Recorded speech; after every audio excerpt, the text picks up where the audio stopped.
So then Cody, thankfully, at least we got something here to look at. He does an in-ring promo about Seth because they're going to have a Hell in a Cell match. The thing that Cody Rhodes can't control, he has pitched his idea, his presentation, his outfit. Vince has signed off on everything, didn't even need to get the tattoo dermabrazed. But what he can't control is being on a show that's 3 hours long and everything else about it is dreary as shit. And so, it's a segment. And again, they've had 2 matches. They've interacted every week since before WrestleMania, or right before WrestleMania when they started this thing. Cody does the promo, saying that he saw potential in Seth Rollins instantly, and so did his father in NXT. And that's true, actually, and so did Tom Pritchard. For that matter, so did I in Ring of Honor. I talked to him when Tyler Black left Ring of Honor and went to NXT, and I was afraid he would languish there in obscurity until he got fed up with the wrestling business and quit like a lot of other people did. I asked Tom one time, he'd been down there for months and months, and I said, what the fuck are they doing with Tyler Black? Why is he down there? He can perform, he can go, he's new, he's fresh. He couldn't get out of the indie habits and do what they'd asked him to do.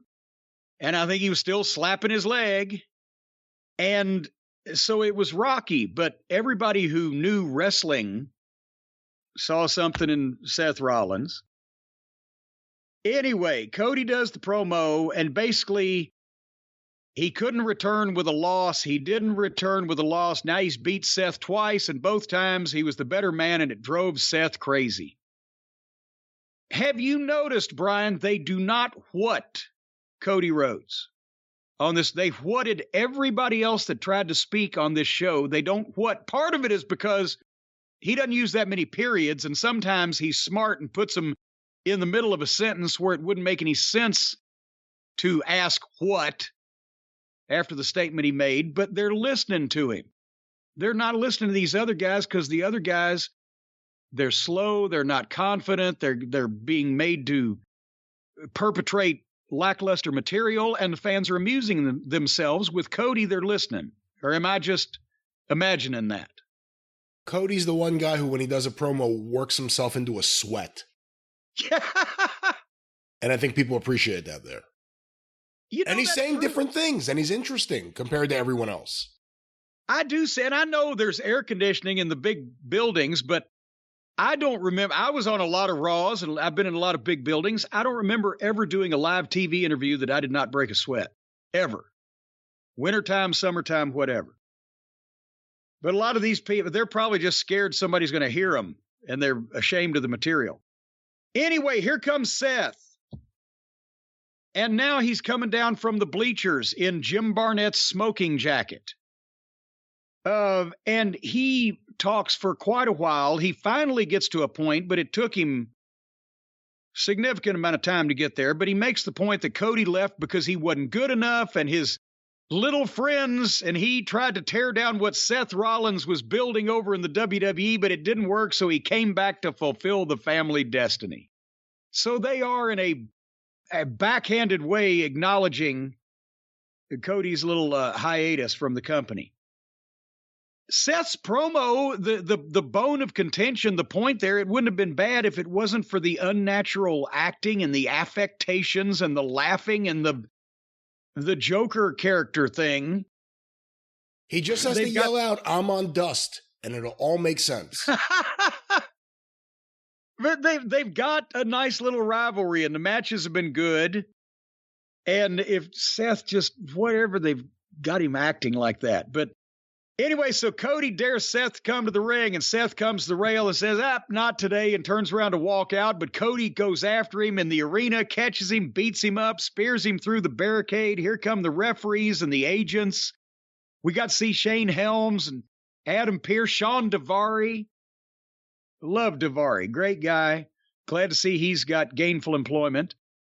And they get Cody to the back, and Seth is blowed up. And then here comes Cody back out for that was a great touch, and it kept the people up. Cody knows how to do a pull apart. You don't just get in a fucking clump and throw fake punches until people get in the middle of you. There's the pulling apart, and there's the breaking loose, and there's the sweetening it. And so the people chanted, "This is awesome" for a pull apart. When's the last time you heard that from anybody? And I know "this is awesome" gets thrown around way too easily these days with a lot of shit that ain't awesome, but normally you don't get it for a, but they were excited in the arena here because look at what they have sat through. The first hour of this program was 30 minutes with the girls and then the 6-man mid card, and now they're finally seeing some stars. But go ahead. I saw this. This had to be from Cody because, and I'm not saying that in a bad way at all because this was really good. This reminded me a lot of when Cody and his guys confronted Jericho in the inner circle in the press box in the crowd. They wouldn't come down, so Cody said, "We'll come up to you." And he went through the crowd, and it gets a great reaction. And this stood apart from everything else on the show. And then, since they'd given us stars, they decided, no, not too much of that. And we go to Alexa Bliss versus Doudrop. Again, and I guess Alexa Bliss, is she the one going to be in a movie? They've said coming up, one of them's going to be in a movie. She should consider that as a second career. I would say she's a great actress. As a wrestler, this looked like if it was guys, it would have been Rey Mysterio versus Mark Henry without the talent. Doudrop's 350 pounds. Alexa Bliss is 75.